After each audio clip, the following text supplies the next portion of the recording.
Hello everyone, welcome back to my YouTube channel. तो आज मैं लाई हूँ आप सभी के लिए एक इम्पॉर्टेंट वीडियो। यहाँ पे हम डिस्कस करने वाले हैं आपके केमिस्ट्री 141 के PYQs। एक PYQ मैंने इसका अपलोड कर दिया है और जैसे कि आप लोग बोल रहे हैं कि PYQs इसके और अपलोड करिए, इसलिए मैं इसे अपलोड कर रही हूँ। एंड गुड मॉर्निंग ऑल्सो, ठीक है। तो इसके बाद जो है अभी आपका बॉटनी 143 के क्वेश्चंस मुझे अपलोड करने हैं एंड इसके साथ साथ मुझे बॉटनी 135 के भी करने हैं। तो मैं वो भी अपलोड कर दूँगी, तो आप लोग बिल्कुल चिंता मत कीजिए, ठीक है। आज दो तो मुझे कंप्लीट अपलोड ही करने हैं, ठीक है। चलिए तो हम स्टार्ट कर लेते हैं। मॉर्निंग में ये कर लेते हैं, ठीक है, केमिस्ट्री का, उसके बाद और भी करेंगे। तो चलिए स्टार्ट करते हैं इस वीडियो को। दिसंबर 22 का ये पेपर है, आप लोगों को पता है ये दिसंबर 22 का पेपर है एंड ये है आपके एनालिटिकल मेथड्स इन केमिस्ट्री, ठीक है। तो आपको इसको अच्छे से पढ़ना है। सबसे पहले आपको 10 क्वेश्चंस दिए जाएंगे, ठीक है, और सारे 5-5 नंबर के होंगे, ठीक है, और सारे ही करने हैं आपको, ठीक। चलिए इस केमिस्ट्री में तो सबसे पहला क्वेश्चन है जो कि 5 नंबर का है। What is the Q test is important. Q test, F test, इसमें से एक क्वेश्चन वो दे ही देते हैं। Explain with the help of an example, आपको एग्जाम्पल के थ्रू इसको बिल्कुल अच्छे से एक्सप्लेन करना है। नेक्स्ट पे चलते हैं। What is a determinate error, list different source of determinate errors. आपको बताना है एरर्स क्या होते हैं, ठीक है। एरर्स बेसिकली आपको पता होना चाहिए एंड डिटर्मिनेट और इनडिटर्मिनेट क्या। तो पहले हम इन दो क्वेश्चन को सॉल्व करेंगे आंसर के थ्रू, उसके बाद फिर से अपने क्वेश्चन पेपर पे वापस लौट कर आएंगे, ठीक है। तो व्हाट इज क्यू टेस्ट, ठीक है। The Q test is a sorry RIP में इंग्लिश, स्टेटिस्टिकल मैथड, ठीक है। Statistical method is use to identify outlier in a small data set typical less than 20 data points. Basically हम Q test का use क्यों कर रहे हैं, एक ऐसा मेथड है जिससे हम स्मॉल डाटा सेट के अंदर, ठीक है, स्मॉल डाटा सेट, उसमें हम उसको आइडेंटिफाई करते हैं स्मॉल डाटा सेट में। तो वो 20 डाटा पॉइंट हो सकते हैं, उससे कम हो सकते हैं। एक आउटलायर होता है डाटा पॉइंट का जो कि सिग्निफिकेंटली डेविएट करता है दूसरे डाटा पॉइंट से। तो हम क्यू टेस्ट का यूज़ करते हैं स्मॉल डाटा सेट में, उसको आइडेंटिफाई करते हैं। बेसिकली एक ऐसा मेथड लगाते हैं, उसमें लेस देन 20 डाटा पॉइंट्स होती हैं और एफ टेस्ट में शायद ज़्यादा करते हैं, ठीक है। चलिए अब हम इसका प्रोसीजर देख लेते हैं कैसे। मान लो आपको बहुत सारे डाटा दिया हुआ है, इट्स डाटा और डाटा, ठीक है, कुछ बोल सकते हो। Arrange the data in ascending order. मान लो आपको बहुत सारे नंबर्स दिए हैं तो पहले उसको असेंडिंग ऑर्डर में रख दोगे, ठीक है। असेंडिंग ऑर्डर इज छोटे बड़े बड़े बड़े बड़े, यानी छोटे से बड़े की तरफ। फिर आप उन दोनों के बीच में गैप कैलकुलेट करेंगे, which is difference between the suspected outlier and closest data point two it, ठीक है। फिर आप इन दोनों के बीच में गैप निकालेंगे, कितने कितने गैप पर है बेसिकली। फिर आप रेंज को कैलकुलेट करेंगे, which is the difference between the largest and smallest data point. Range हम कैसे निकालते हैं, एक तो लार्जेस्ट और स्मॉलेस्ट, ठीक है, उनके बीच के डिफरेंस को हम रेंज कहते हैं। Calculate the Q value. Q value कैसे निकालेंगे, अब आपने गैप निकाल लिया, रेंज निकाल लिया, फिर आप क्या करोगे, क्यू वैल्यू निकालोगे। वो कैसे निकालोगे, गैप डिवाइडेड बाय रेंज, ठीक है। Compare calculated value with critical Q value from Q table for the given sample size and desire confidence level. उसके बाद जो आपने क्यू वैल्यू लिया है ना, और जो आपको क्रिटिकल वैल्यू पहले ही डेटा में गिवन होता है, उसको क्या करोगे, उन दोनों को कंपेयर करोगे। If the calculated Q value is greater than the critical Q value, suspected outline can be rejected. अगर आपका जो आपने क्यू वैल्यू को कैलकुलेट किया है वो ग्रेटर आ रहा है क्रिटिकल वैल्यू जो पहले ही गिवन होगा आपको डाटा में, तो फिर आपका ये आउटलायर रिजेक्ट कर दिया जाएगा, ठीक है। इस तरीके से आपको हम क्यू टेस्ट करते हैं। एग्जाम्पल के लिए ले लो, ये आप कैलकुलेट कर रहे हैं, ठीक है। मान लो आपने रेप्लिकेट मेजरमेंट ली है 2.3, 2.5, 2.4, 2.6 एंड 3.2। सबसे पहले आपको क्या करना है, असेंडिंग ऑर्डर में लगाना है, ठीक है।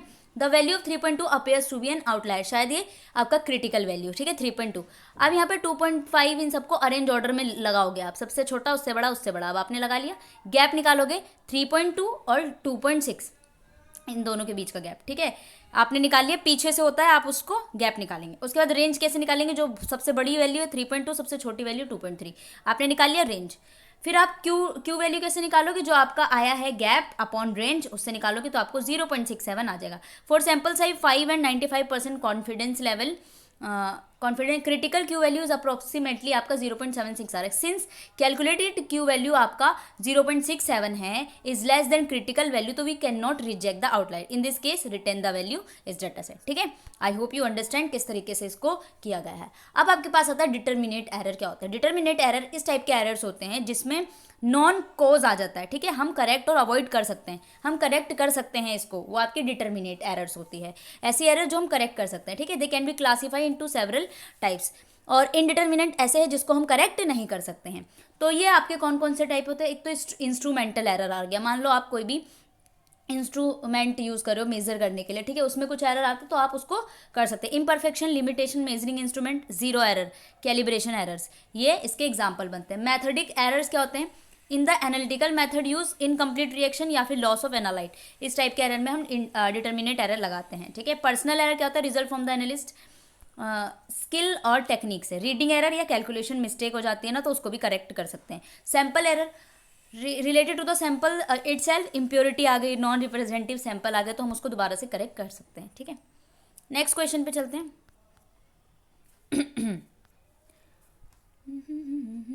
नेक्स्ट क्वेश्चन है question number 3 is difference between distribution coefficient distribution ratio. Very important, आपको डिस्ट्रीब्यूशन कफिशिएंट क्या होता है, डिस्ट्रीब्यूशन रेशियो क्या है, इसके बीच में डिफरेंस बताना है। इसके बी पार्ट में आपको बताना है इनकी फुल फॉर्म, ठीक है।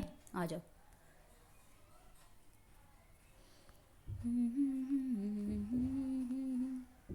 चलो चलो, ठीक है। डिस्ट्रीब्यूशन कफिशिएंट जिसको हम केडी बोलते हैं, distribution coefficient, ratio of equilibrium concentration of a solute, ठीक है। रेशियो क्या है आपका? Equilibrium concentration of a solute into immiscible solvent a constant temperature, ठीक है। आपका क्या रेशियो है? रेशियो ऑफ इक्विलिब्रियम कंसंट्रेशन जो आपका के है divided by two immiscible solvent, वो भी कांस्टेंट टेम्परेचर पे। It is an intrinsic property होती है सॉल्यूट एंड टू सॉल्वेंट की। डिस्ट्रीब्यूशन रेशियो क्या है, जिसको सिर्फ और सिर्फ डी से रिप्रेजेंट करते हैं।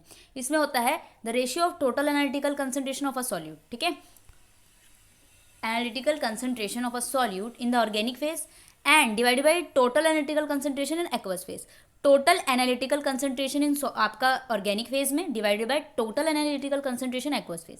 Consider all form of solute in both phases में हम इसको यूज करते हैं। तो आपका डिस्ट्रीब्यूशन कफिशिएंट और डिस्ट्रीब्यूशन रेशियो, ये फुल फॉर्म टीबीपी आपका है ट्राई ब्यूटाइल फॉस्फेट, टीबीबीपी आपका है ट्राई एंड ब्यूटाइल फॉस्फेट, ठीक है।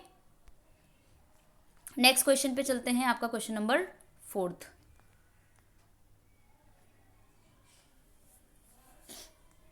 ठीक है, आ जाओ। Briefly explain batch extraction with the help of suitable diagram. आपका batch extraction, solvent extraction important होता है, दे ही देते हैं। 5th में आपको प्रिंसिपल ऑफ पेपर क्रोमेटोग्राफी और सुटेबल डायग्राम के साथ आपको बताना है, ठीक है। तो इन दो क्वेश्चन को हम पहले कर लेते हैं। सो नाउ ना, ठीक है। बैच एक्सट्रैक्शन एक लिक्विड एक्सट्रैक्शन होता है जिसमें हम सॉल्यूट को ट्रांसफर करते हैं एक सॉल्वेंट में दूसरे सॉल्वेंट में। एक सॉल्वेंट में मान लो एक्वस सॉल्यूशन, दूसरा इमिसिबल जो कि ऑर्गेनिक फेज होता है, दोनों को शेक करते हैं एक साथ। शेक करने के बाद आपको सेपरेट फनल में उसको रखते हैं। इस प्रोसेस को रिपीट करते रहते हैं मल्टीपल टाइम और आपको एक एफिशिएंट एक्सट्रैक्शन मिल जाता है, that is batch extraction. Principle of chromatography जो होती है बेसिकली किस पे बेस करती है? Differential partition of solute between stationary phase होता है और एक मोबाइल फेज होता है। स्टेशनरी फेज जो आपका पेपर होता है in paper chromatography, mobile phase आपका लिक्विड या सॉल्वेंट है। इसमें क्या होता है? कंपोनेंट ऑफ अ मिक्सचर को सेपरेट किया जाता है different affinity for the two phases.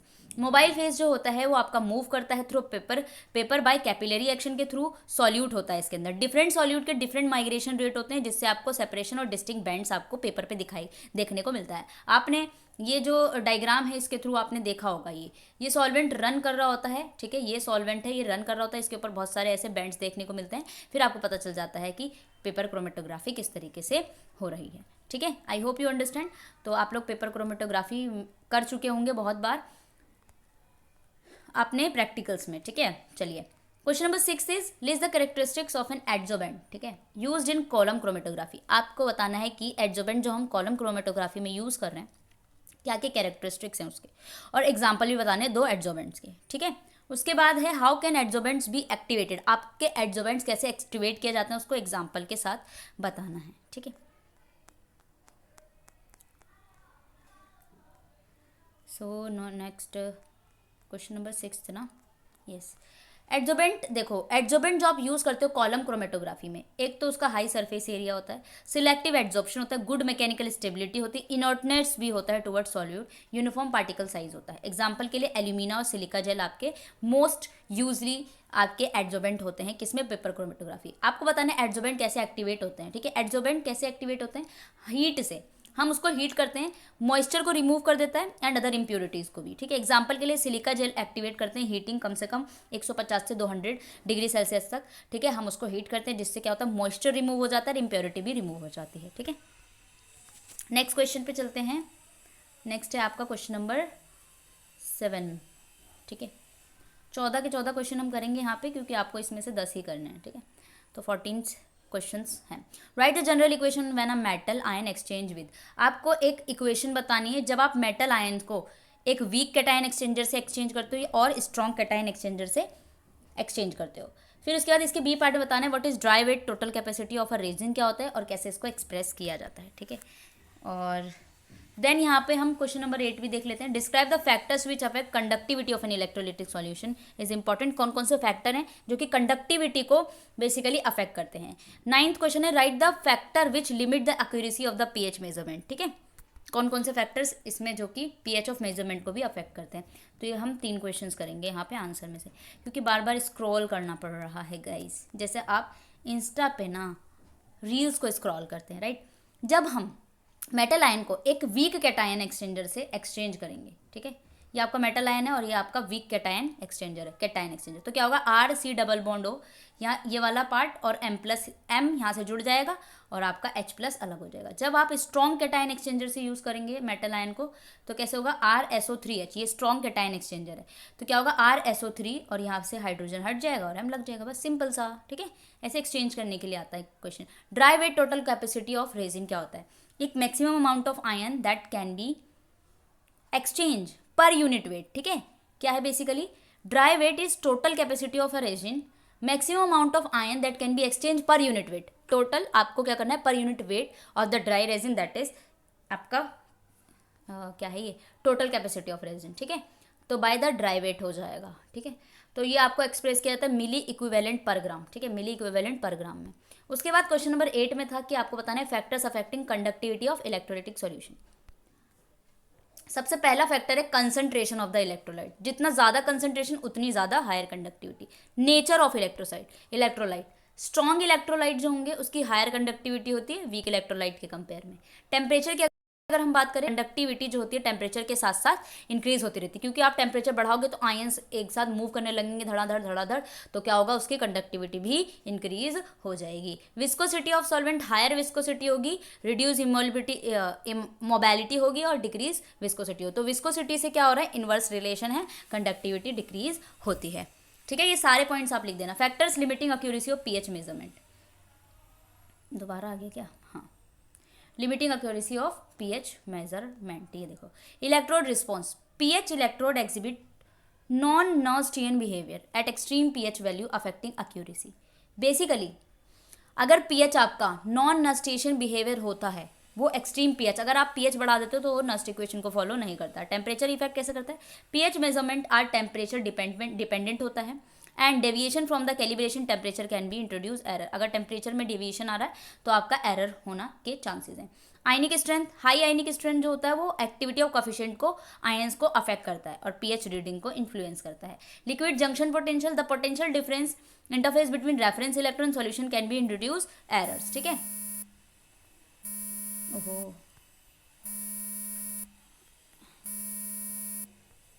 Sorry guys, चलो। So contamination is impurity in the solution, electrode surface can interfere। अगर contamination आ रहा है तो फिर आपकी रीडिंग तो वैसे भी नहीं आनी है। Electrode response, pH electrode exhibit non Nernstian behaviour at extreme values affecting accuracy. ये आपका दोबारा से रिपीट हो रहा है, ठीक है। उसके बाद चलते हैं नेक्स्ट क्वेश्चन पे। नेक्स्ट इज 9 हो गए ना आपके क्वेश्चंस, सो आज हम 10th वाला करेंगे, ठीक है। Write steps involve in the thermo decomposition of a sample monohydrate calcium oxalate, also draw TGA curve. TGA curve से हमेशा क्वेश्चन आता है, ठीक है। क्वेश्चन नंबर 11 का ए है define frequency of an electromagnetic radiation and relation with wavelength. Electromagnetic radiation है जिसमें वेवलेंथ 650 नैनोमीटर दिया हुआ है आपका, ठीक है। एनर्जी ऑफ फोटोन निकालना है, वेव नंबर निकालना है। चलिए इन दोनों क्वेश्चन को हम एक साथ करेंगे।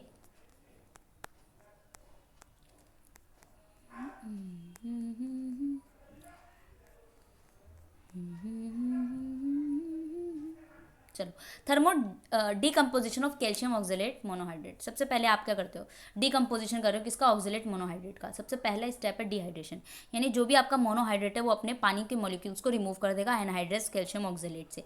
तो आप इसको क्या करेंगे, डिकम्पोज करेंगे, हाइड्रेशन करेंगे, तो ये पानी का मॉलिक्यूल अलग हो जाएगा, ठीक है। फिर आप करोगे कार्बोनेट का decomposition, anhydrous calcium oxidate decompose करेगा कैल्शियम कार्बोनेट से और बना लेगा calcium carbon monoxide and calcium carbonate, ठीक है। ये है कैल्शियम कार्बोनेट और कार्बन मोनोऑक्साइड बन गया है। फिर आपके पास जो ऑक्साइड है उसका आप क्या करोगे, डीकम्पोजिशन जैसे करोगे तो आपका कार्बोनेट डिकम्पोज होकर calcium oxide and carbon dioxide बना लेगा, ठीक है। ये आपकी रिएक्शन है, ठीक है, कैल्शियम ऑक्साइड कार्बन डाइऑक्साइड, ठीक है, ये रिएक्शन है। फिर आपका टीजीए कर्व की अगर हम बात करें तो आपकी कुछ इस तरीके से टीजीए कर्व है। सबसे पहला जो कर्व है ऊपर आपको ये दिख रहा है, फिर कैल्शियम कार्बोनेट, फिर कैल्शियम ऑक्साइड, तो इस तरीके से कर्व है, ठीक है। टीजीए कर्व जो होता है बेसिकली डिस्टिंक्ट वेट लॉस दिखाता है। स्टेप्स में आपको 3 डीकम्पोजिशन रेट देखेंगे। फर्स्ट में आपका स्मॉल रिप्रेजेंटेशन है जहाँ पे आपको क्या दिख रहा है, लॉस ऑफ वाटर दिखा है पहले अपने लॉस के, सेकंड और थर्ड स्टेप में आपने लॉस ऑफ कार्बन मोनोऑक्साइड किया, ठीक है, और कार्बन डाइऑक्साइड किया। देन उसके बाद इलेक्ट्रोमैग्नेटिक रेडिएशन में आपको बताना है फ्रीक्वेंसी की। फ्रीक्वेंसी क्या होता है, number of wave cycle passing with a fix point per unit time, it is related to wavelength is C is equals to lambda nu, ठीक है, जिसमें लैम्डा सी आपका क्या स्पीड ऑफ लाइट है, लैम्डा आपकी वेवलेंथ है, और आपकी क्या बोलते हैं म्यू जो है वो आपकी फ्रीक्वेंसी है। इसमें आपको वेवलेंथ दिया हुआ है और आपको एनर्जी ऑफ फोटोन निकालना है। Energy of photon is S C by lambda. H क्या है, प्लैंक कांस्टेंट, सी क्या है आपकी लाइट स्पीड ऑफ लाइट। जब आप इसको कैलकुलेट कर लेते हैं और आपको नैनोमीटर में लैम्डा दिया तो आप यहाँ पे एक ट्रिक लगा सकते हो, 1240 divided by lambda in nanometer. अगर लैम्डा आपको नैनोमीटर में दिया तो आपको 1240 लगाना है, ये इनको कैलकुलेट करके आया हुआ है। और अगर आपको लैम्डा आर्मस्ट्रॉन्ग में दिया हुआ है तो आपको लगाना है 12400 divided by lambda in Armstrong, ठीक है। तो यहाँ पे क्या है आपका नैनोमीटर में दिया हुआ है, तो नैनोमीटर में चेंज करोगे 650 10⁻⁹ मीटर, ठीक है। तो आप क्या लिखोगे, 1240 divided by lambda in nanometer is 650 into 10⁻⁹, ठीक है। तो आप इसको सॉल्व करके फिर आपका आंसर आ जाएगा एनर्जी, ठीक है। अब आपको वेव नंबर निकालना है। वेव नंबर क्या होता है, रेसिप्रोकल ऑफ वेवलेंथ। तो वेवलेंथ आपका जितना था ना 650 10⁻⁹, उसको आप रेसिप्रोकल कर दोगे तो आपका आ जाएगा वेव नंबर, ठीक है। चलिए नेक्स्ट क्वेश्चन पे चलते हैं। I hope you understand. बहुत ही ईजी है आपका इलेक्ट्रोमैग्नेटिक रेडिएशन, बहुत ईजी है और क्वेश्चंस आते हैं, ठीक है। नेक्स्ट क्वेश्चन पे चल रहे हैं हम। नेक्स्ट कौन सा है, आपको क्वेश्चन नंबर 12 करना है। 12, चलो 12 कर लेते हैं, ठीक है। List different type of species that में absorb radiation in UV vis region of the spectrum which would involve DD transition. आपको ये क्वेश्चन बताना है कि डिफरेंट टाइप ऑफ स्पीशीज कौन कौन से हैं जो कि यूवी विस रीजन में एब्जॉर्ब करते हैं रेडिएशन को, ठीक है, और कौन कौन से डीडी ट्रांजिशन करते हैं। उसके बाद यहाँ पे आपको नेक्स्ट में इसके और में दिया list different qualitative application UV Vis spectrometry any radiation use in AAS, ठीक है। उसके बाद आपको एक न्यूमेरिकल दिया हुआ है जहाँ पे आपका एब्जॉर्बेंस दिया हुआ है इतना, सॉल्यूशन में सब्सटेंस पाथ लेंथ दिया हुआ है, आपको मोलर एब्जॉर्प्टिविटी निकालनी है। तो हम ये क्वेश्चन करेंगे चल के, ठीक है। चलो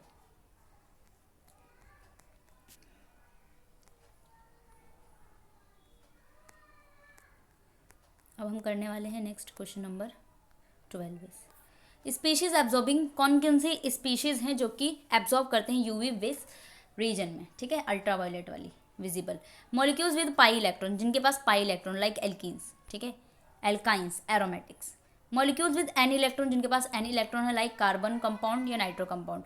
ट्रांजिशन मेटल्स जो कि डीडी ट्रांजिशन शो करते हैं। चार्ज ट्रांसफर कॉम्प्लेक्सेस, ये सारे के सारे यूवी विस रीजन में रेडिएशन दिखाते हैं, ठीक है। एप्लीकेशन की अगर हम बात करें तो आइडेंटिफाई फंक्शनल ग्रुप को आइडेंटिफाई करने के लिए हम यूवी विस का यूज़ करते हैं। प्योरिटी को डिटरमाइन करने के लिए यूज़ करते हैं। क्वांटिटेटिव एनालिसिस करने के लिए हम यूज़ करते हैं। Radiation source in used in AS वो है हेलो कैथोड लैम्प। और दूसरा इसके अंदर आता है आपका बियर लैम्बर्ट लॉ, जो आपकी इक्वेशन दी हुई है, ठीक है। Beer Lambert law is A is equals to epsilon not EBC। अब हम देखेंगे क्या क्या है। A इज एब्जॉर्बेंस जो कि आपको गिवन है। E इज मोलर एब्जॉर्बिविटी, ये हमें कैलकुलेट करना है। पाथ लेंथ, बी आपका पाथ लेंथ है जो आपका दे रखा, सी आपकी कंसंट्रेशन जो आपको दी हुई है। तो आपको जो निकालना है वो आप ये फॉर्मूले में रख के कर सकते हो, ठीक है। नेक्स्ट है आपका IR स्पेक्ट्रोस्कोपी, ठीक है। एक मिनट, ये क्वेश्चन शायद आपको दिया हुआ नहीं है, और वाला, एक मिनट, 12th का और वाला शायद नहीं दिया हुआ है। नहीं, मैंने रेडिएशन आपको दिया हुआ है। क्वालिटेटिव एप्लीकेशन भी मैंने आपको इसी में बता दी है, ठीक है, कि कहाँ कहाँ आप यूज़ कर सकते हैं। एब्जॉर्बेंस वाला मैंने आपको बता दिया, बियर लैम्बर्ट लॉ में आपको करना है। Describe different type of vibration, ठीक है। क्वेश्चन नंबर 13 इज आपको डिफरेंट टाइप ऑफ वाइब्रेशन बताना है AB2 टाइप के मॉलिक्यूल में जो कि ट्राइएटमिक है। Basic components of IR spectrum में what is the role of transducer, ठीक है। उसके बाद इसके और में है आपका 3 एडवांटेजेस बताने आपको FTIR इंस्ट्रूमेंट के डिस्पर्सिव इंस्ट्रूमेंट में, ठीक है। तो आ जाओ।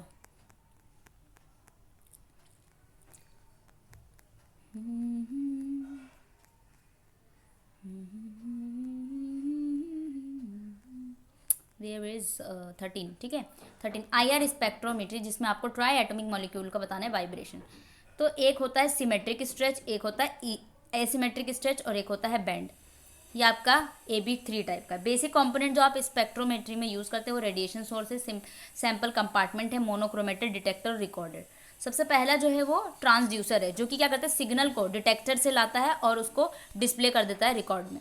एडवांटेजेस अगर हम बात करें इसके, FT ओवर डिस्पर्सिव आयर, एक तो इनकी हायर सेंसिटिविटी होती है, बेटर रिजोल्यूशन होता है, फास्टर स्कैन टाइम होता है, इसलिए इनकी आपकी वो दूसरा क्वेश्चन जो है ना उसका बस इतना ही दिया हुआ है, तो आप इसको और भी ज़्यादा करके लिख सकते हैं अपनी स्टडी मटेरियल से, ठीक है।